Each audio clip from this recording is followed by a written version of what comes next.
आहे, त्याचबरोबर आपण काल जे आरोप केलेले आहेत ते आरोप देखील त्यांनी फेटाळून लावलेले। बघा, ज्यांना वायफळ बडबड करायची असते, पूर्वग्रह दूषित ठेवून कोणाच्या तरी सांगण्यावरून अशा पद्धतीने बदनामी करण्याची भाषा करायची असते, ते अशा पद्धतीने मी ह्या त्यांनी दिलेल्या पेपरच्या आधारे बोललेलो आहे, त्याच्यामध्ये बाहेरचं काहीच नाही बोललेलो आहे मी। त्यामुळे त्यांच्या या वायफळ बोलण्याकडे मला लक्ष देण्याची आवश्यकताच नाही। त्यांची स्वतःची जी तक्रार आहे त्या तक्रारीमध्ये त्यांनी लिहिलेलं आहे की ह्या प्रत्येक वेळेला मला भीती वाटत असल्यामुळे मी नेहमी माझे आई वडिलांना सोबत घेऊन ठेवत होते। आता जर प्रत्येक वेळेला आई वडील होते आणि आई वडील तर सज्ञान आहेत, मुलगीसुद्धा सज्ञान आहे, तर त्यांना एकदा असा गैरप्रकार झाला असं जर निदर्शनास आलं तर ताबडतोब त्यांनी पोलीस स्टेशनची धाव का नाही घेतली, हा विषय तर येतोच। दुसरं म्हणजे इथे त्यांनी स्पष्ट लिहिलेलं आहे या त्यांच्या तक्रारीमध्ये, मी 29 डिसेंबर 2023 रोजी स्वतःहून माहेरी गेलेली आहे। जाताना मला डॉक्टरने सांगितलं म्हणून माझं स्त्रीधन जे आहे त्या सहित घेऊन गेलेले आहे। म्हणजे जाताना 10 ते 12 बॅगा भरतील एवढे ते कपडे आणि बाकीचं स्त्रीधन। आता स्त्रीधनसुद्धा नेमकं किती गेलेलं आहे, किती नेलं आहे, हे हिंमत असेल तर तुम्ही जाहीर करा। येताना सासरी येताना स्त्रीधन किती आणलं आणि घेऊन जाताना किती घेऊन गेला ते जाहीर करा। पण आम्हाला एकदा दिलं न दिलं त्याच्यामध्ये आम्हाला काही पडायचं नाही आहे, ठीक आहे, तिच्या नशिबात होतं तेवढं तिला स्त्रीधन मिळालेलं आहे, त्यांना आम्हाला त्याच्यामध्ये काय ते उकळून काढायचं नाही। करायचं झालं खूप मोठी लिस्ट वाचून दाखवेन, पण ठीक आहे, तिला जे मिळालं त्याच्यात त्याने सुखी राहावं। पण एक मात्र नक्की आहे की ज्या पद्धतीने त्यांची चर्चा आमच्या वकील महोदयांशी चालू होत होती तर प्रत्येक वेळेला डिमांड त्यांचं दुपटीने वाढत होतं। सुरुवातीचं 2 करोडचं डिमांड होतं, 3 बेडरूमचा फ्लॅट तर कायम राहिलेला आहे, ॲटोमॅटिक कार कायम राहिलेला आहे।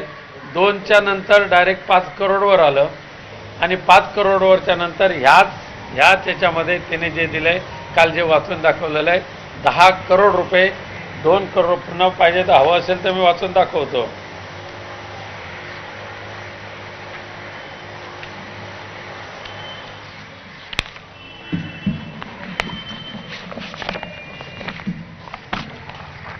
टोटल 12 करोड 50 लाख एवढी डिमांड हे त्यांची वाढलेली आहे।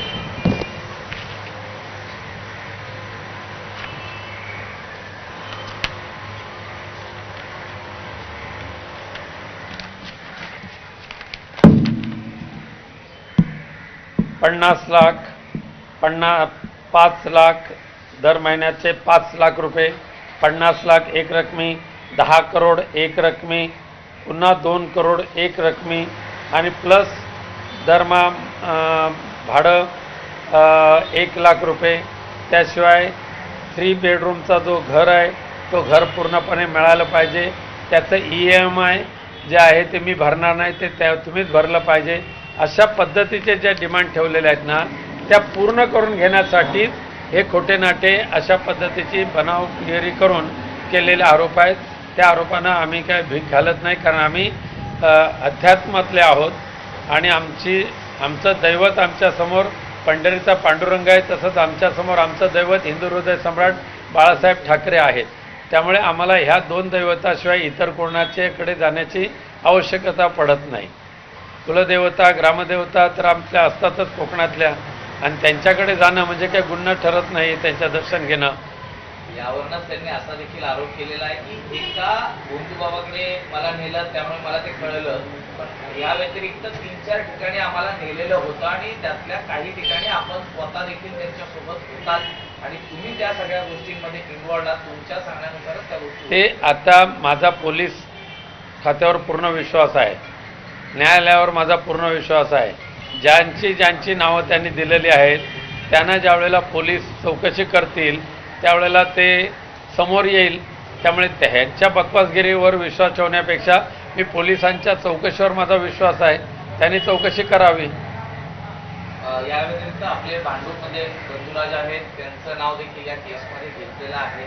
त्यांचा आणि यांचा नेमका काय संबंध? ते आमच्या घरातले सर्वात, आमच्या भावकीतले सर्वात ज्येष्ठ आमचे बंधू आहेत, सर्वात ज्येष्ठ बंधू आहेत. त्यामुळे त्या सर्वात जवळजवळ 85 ते 87 वर्ष त्यांचं आहे आणि त्यामुळे त्यांचं मार्गदर्शन घेणं, त्यांचे आशीर्वाद घेणं हे आमचं कर्तव्य आहे.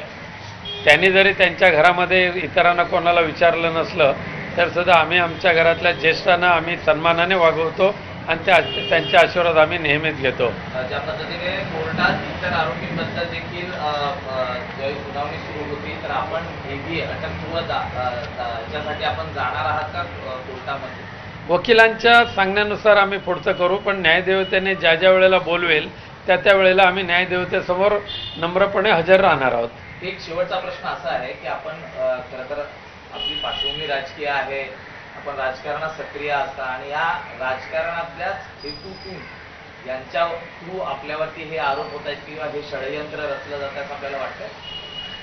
खरं म्हणजे मी आजच्या मिटिंगला, आजच्या आपल्या समोर तो काही पुरावा उघड करत नाही, पण यामध्ये जे षडयंत्र रचलं जातं आहे त्याचा सूत्रधार कोणत्या पक्षाशी रिलेटेड आहे ते मी काही दिवसानंतर पुन्हा एकदा सांगेन तुम्हाला. अंजली दमानी पण साधारण गेल्या महिन्यातच आमचं असलेलं संरक्षण हे पूर्णपणे काढून टाकलेलं आहे.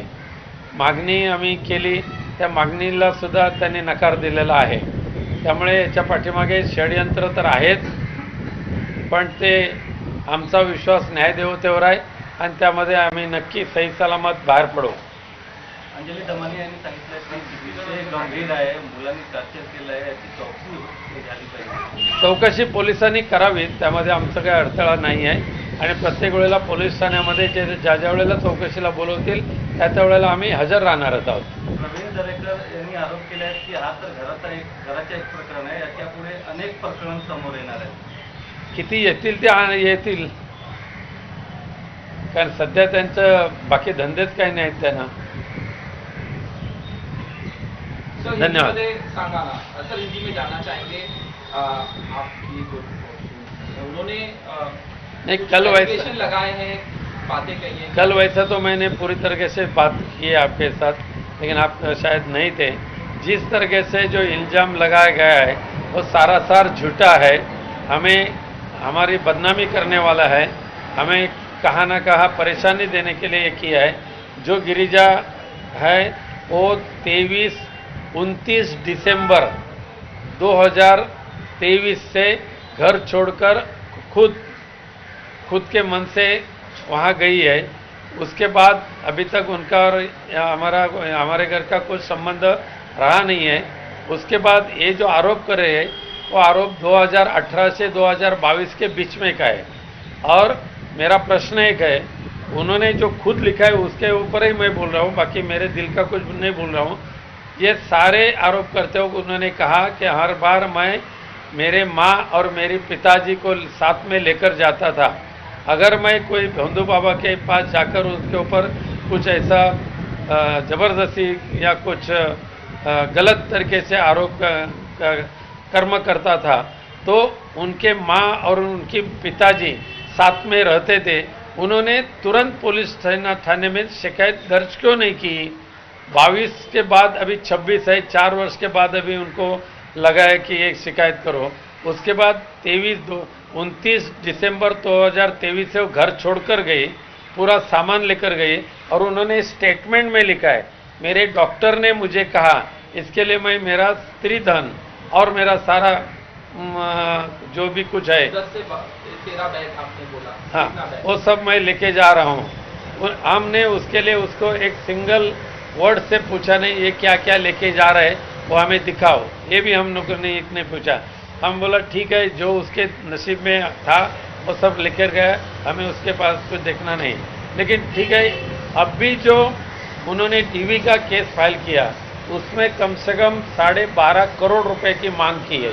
लेकिन उसके पहले भी पहली जो उनके डिस्कशन हुआ था उसमें 5 करोड़ और एक जो मध्यस्थ है उसके लिए 2 करोड़ की मांग की थी.